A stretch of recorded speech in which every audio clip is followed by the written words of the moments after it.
My name is Miss Victoria. I am an art teacher. I've been running the art program at Field for 2 years, and this is the first lesson that we'll be doing for your first cycle, thanks to the wonderful PTA that Field Elementary has. Some of you already met me last year, and we did some amazing art projects in our art room. This year, we have to do it virtually, so I have put together a little art kit like this. This will be your art supplies. This is what we'll be using. You got some washable markers, a Sharpie permanent marker. You have to remember when you do art projects, make sure you're working in an area that can take a little bit of a mess, just in case you draw outside your paper, that nothing underneath will get damaged for good. Also, you have a watercolor set. It might look like this, and an extra paintbrush that it's a little bit thicker than the one inside of the box, just in case we need to cover big areas like this. You also got all the paper that you might need.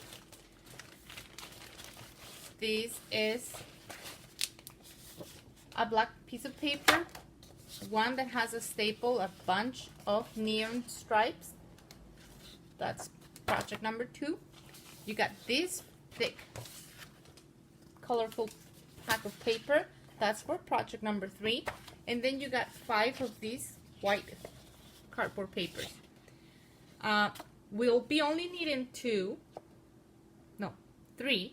but you get extra 2 just in case it's really necessary to give it another shot. So be wise not to use them before our projects begin. What else you got in our art goodie stuff? Your goodie bag also came with this little package, and everything in this bag has a meaning and a purpose. You do have some handouts for specific projects that we're gonna be working, so keep those handy. You also have some origami instructions. We're gonna be learning a new technique this year. It's gonna be origami, and these are very easy to follow up, and we're gonna be talking about all these weird symbols. What do they mean? So you can keep practicing with things that you can find online. Of course, since you have origami hands out, you need origami paper, practice paper, and fancy paper. And this one, which is a surprise, I'll let you know when it's time to use it. And glitter glue, sequels, and craft paper, tissue paper. Okay, make sure you keep everything in your bag and only take out what we'll be needing for the specific project of that week. Can't wait to see you again, and let's get started. Okay, so for our first project, you're gonna need your glue and your black cardboard paper that has all these neon color stripes attached. They might have come apart in the bag, so you might find them separate. So just make sure you have glue, a black piece of cardboard paper, and your stripes. Now, I put a little staple on it, and I try to make just one hole on it. So just gently pull them out. Try not to rip it. If it's too hard, just ask your grown-up for help. So now that you know what you'll be needing, and you went ahead and get everything you need, let me talk about today's project. Creating paper sculptures. So what's a sculpture? It's a 3-dimensional piece of art. So what that means is that you can see things that have height, width, and depth. Let me just turn it around. You can walk around on the sculpture and you will always get a different view of the work. So what I want you to notice is that we're gonna be creating zigzag lines, curvy lines, and we might even be able to recreate some straight lines too. The one thing you have to keep in mind for your project is that we're gonna be gluing our paper to the cardboard. And in order to glue it and make them stand up, you need to make legs. Oh, sorry, feet. So at the end of your stripes, you will always fold 2 little feet, just like this. Those will be your feet. Now they can walk. That's where you will be putting your glue. Okay. Let's talk about the different options that you have with your paper.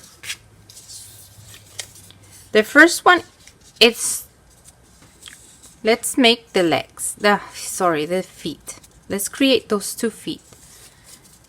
If I put my stripe too far apart, I get no volume. It's not 3-dimensional. But what happens if I pull my feet together? Oh, they start creating that 3-dimensional effect that we're looking for. Can you see?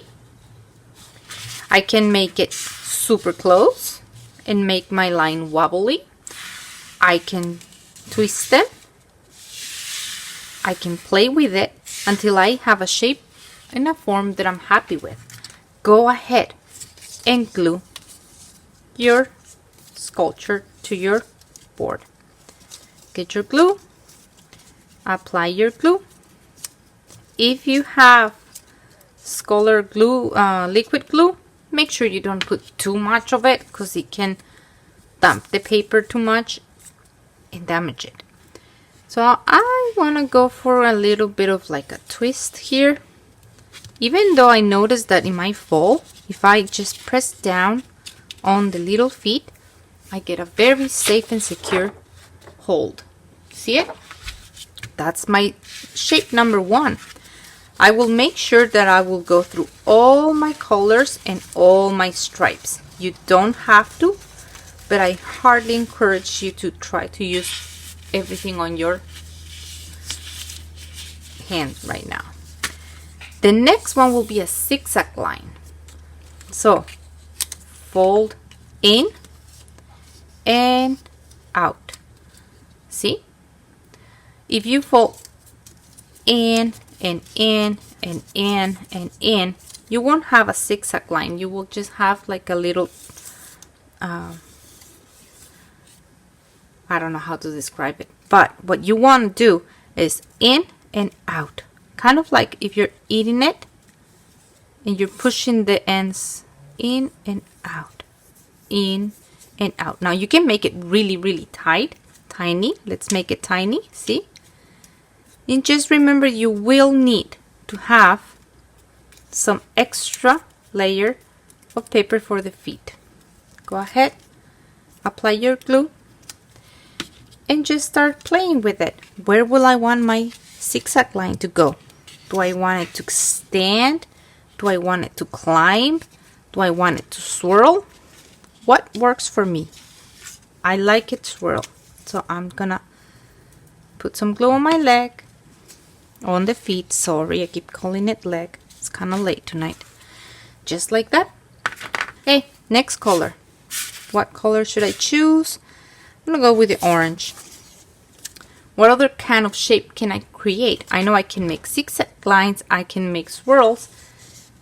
If I grab a little pencil or a marker, whatever you have in hand, I got a crayon here. I'm gonna go around my crayon with my stripe, and I'm gonna tie it and roll it in and out, or roll it in itself all the way to the end. I'm creating a swirl. Swirl. That's a hard word for me to say.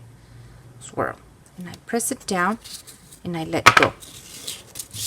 Now I have a swirl. I like my swirls hanging like this. So since I have my feet, I always make room for my feet. See, the swirl only has 1 feet.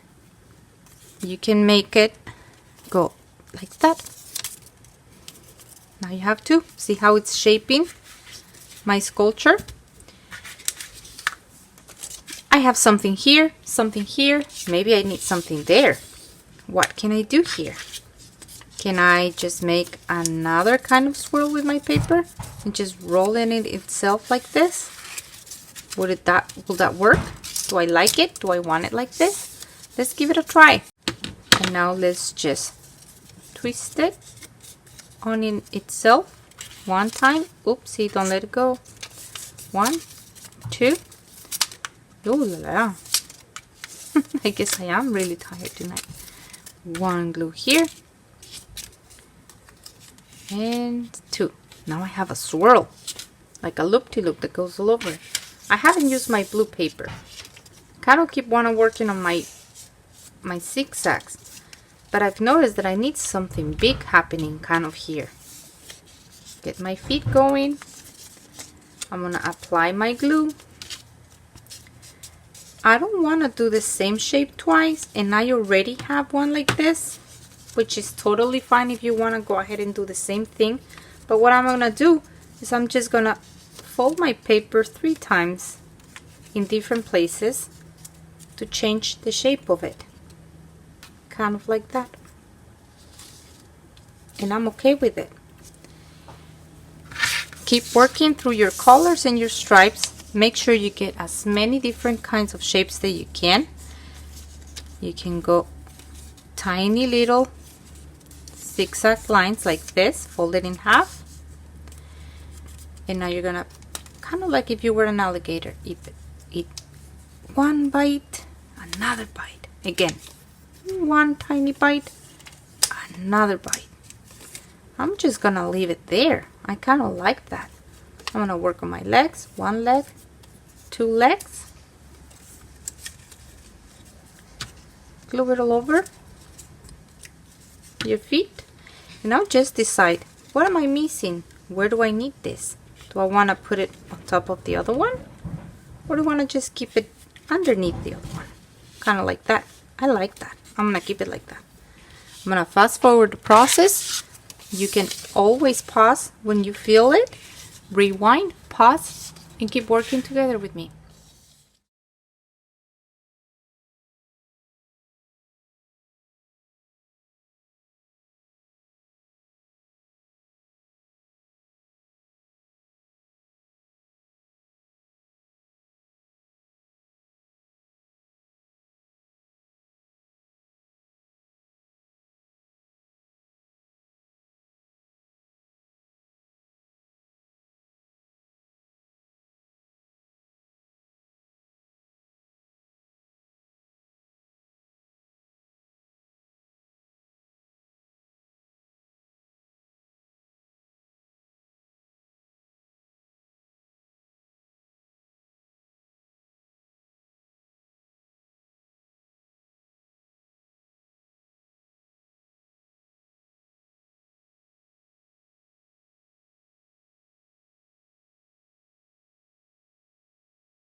Twist them, glue them, and now you're done with your first art project of the school year. It's your paper sculpture.